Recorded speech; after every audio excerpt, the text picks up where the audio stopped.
একেবাৰে শেষ আৰু নতুনকৈ চব মানে ঘৰ দুৱাৰ বনাই মেলি সেইখিনি মানে চৰকাৰে যাতে সুবিধা দিয়ে সেইখিনি পাওঁ বুলি মানে বহুত আশা কৰি আছোঁ। ইমান দুখী অৱস্থাত যে মানে আপোনালোকেও যেনেকৈ খবৰ ৰাখিছে সেয়া ফালৰ পৰাও বহুত ধন্যবাদ থাকিল। আপোনালোকে যে আমাক দেখা দিছে সি খবৰ লৈছে কেনেকৈ আছোঁ কি খাইছোঁ খবৰ খাতি কোৱাৰ কাৰণে বহুত ভাল পাইছোঁ। কিন্তু এইখিনি যাতে সুবিধাখিনি আমাক কৰি দিয়ে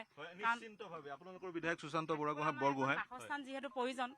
সৰু ল'ৰা ছোৱালী লৈ আমি যেনেকৈ ঘৰ সংসাৰ প্ৰথমৰ পাতিছিলোঁ সেই সংসাৰ হয়তো এতিয়া সকলো চব শেষ হৈ গ'ল। শেষ হৈ যোৱাৰ কাৰণে যাতে আপোনালোকে সকলোখিনি সুবিধা কৰি দিয়ে থাকিবলৈ ঘৰ দুৱাৰ বনাই মেলি লগতে আমাৰ ধান চাউলটো একোৱেই নাইকিয়া হৈ থাকিলে খেতি পথাৰ চব নষ্ট হৈ গ'ল আৰু কঠীয়াও পাইছিলোঁ খেতি এনেই আছে তাকৰীয়াকৈ আৰু এবিঘা 1.5 বিঘা তেনেকুৱাকৈ আছিলে মাটি দুবাৰ যেনে তেনে ৰুইছিলোঁ মানে ছোৱালীজনীও সৰু হৈ আছে থাপ মাৰি মাৰি ৰুওঁ তেনেকৈ সেইখিনিও শেষ হৈ থাকিলে। এতিয়া একেবাৰে ঘৰত শূন্য হৈ আছে যিহেতু মানুহজনো দিন হাজিৰা কৰা মানুহ আমাৰবোৰ চলিবলৈ একেবাৰে অসুবিধা হয় তাৰমানে উপলব্ধি কৰিছোঁ সকলো আমাৰ আনৰ কাপোৰহে পিন্ধি আছোঁ। কাপোৰ কানি যি কাপোৰৰ সাহায্য পাইছে নাই কাপোৰৰ সাহায্য সকলোৱে দিছেহি এপদ তেনেকৈ সকলোৱে খোৱা বোৱাও যোগান ধৰিছেহি কাৰণ সৰু সৰু ল'ৰা ছোৱালী লৈ আমি কেনেকৈ জীৱন যাপন কৰিছোঁ এটা ৰাস্তা কাষত থাকিবলৈ একো ঘৰ দুৱাৰ নাই তাৰমানে ৰাতিটো আমাৰ বৰষুণ দিলে গোটেই পানী এইফালৰ পৰা এনেকৈ বাগৰি আহে কাৰণ এনেকৈ কেনেকৈ আছোঁ মানে নিজে ভাবিব নোৱাৰোঁ তাৰমানে গোটেই ওপৰৰ পৰা পানী পৰে একে ধৰিব নহয় আপুনি বয় বস্তুকে সামৰিব নাই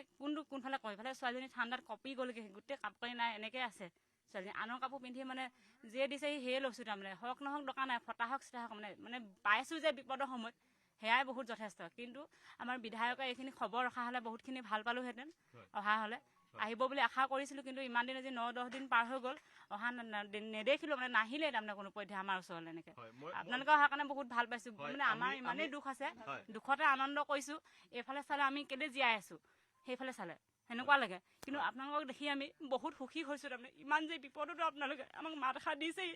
সেইবাবে দুখতো আনন্দ কৰিছোঁ কিন্তু এইখিনি সহায় যাতে আপোনালোকে কৰে কাৰণ মই এজনী ছোৱালী লৈ ইমান কষ্টৰে থকাটো